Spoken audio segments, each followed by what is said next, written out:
Tanan akong adadon tika dito sa Himaya, kaya nga kung gugma ka nimo di malaya. Ang maangkon ka akong gipaninguha, ikaw mao ang katawan ning akong luha. Adlong tanan ako kanimo naghulat, ang gugma ko kanimo naglatay sa akong ugat. Unta nga hatagan nimo higayon, nga imo nang tubagon ng akong giingon. Para nimo itugyan ko ang tanan, dawat tanan.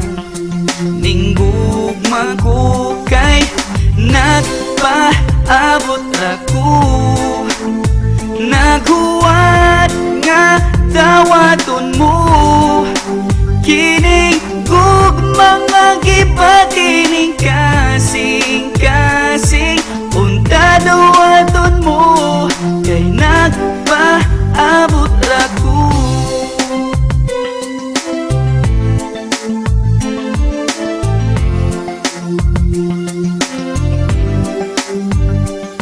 Sa pagdagag sa panahon nga naglakaw ang mga adlaw, nilabay ang katuigan, gipaabot ko ikaw ning kalibutan kung layo ka na. Grabe na kamingaw, may pasigurog kalag ko kay pwede pa kong muduaw. Labas pa ni panumduman ang ato ang panag-uban, paabuton gihapon tika bisag daghan ako og uban.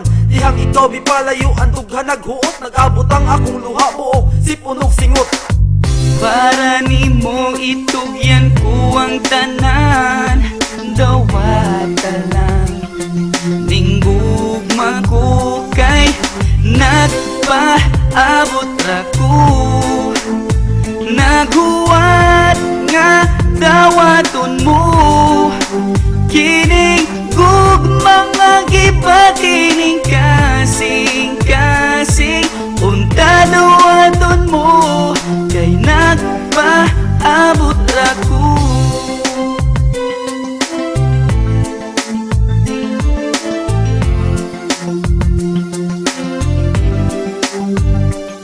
Akong napadayag ang gugma ko kay mura kag si Marian. Wako'y paki kung sa una dahil ikaw kay nasisaryan. Pila pa ba katuig nga angay kong huwaton, dili pa ba ikaw akong itsura. Pare mong daw ako na ni guru pa, baka nga wala kay karibal. Hala, tawag ang NBI og ipa-imbestigar inday. Hapit na kong malibat sa sigi og hinuwat, sa mga tamis mo tubaganos ako makadawat.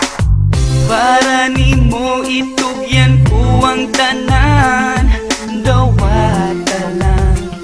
Ning gugma ko kay nagpaabot ra